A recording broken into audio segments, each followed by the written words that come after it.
Okay, my name is Patrick Murphy. I'm 70 years old. I'm retired from the sugarcane industry here in South Florida, where I had a couple of contracting businesses. Spent a lot of time walking fields and out in the fields. My ankle was in real bad shape from arthritis. Had a hard time getting around at all. It got to a point a year and a half, 2 years ago, I went in and had a surgeon that tried to rebuild the ankle. Did some orthoscopic surgery, ligament work, different things.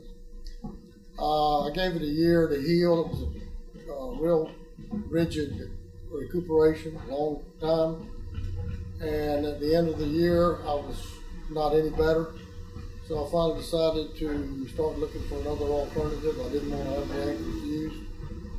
So I went online and found Dr. MacGill as a South Florida ankle surgeon.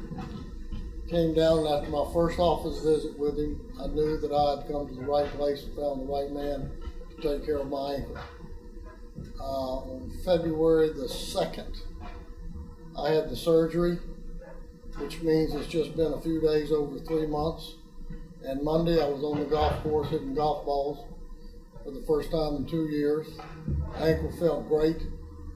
Been a very easy recovery. And I can't say more about what they did for me. The whole staff here and Dr. MacGill were all terrific. Took care of everything. He answers any questions you have. He answers them with authority. He knows what he's doing, and I highly recommend his work. As far as I'm concerned, he's a miracle worker.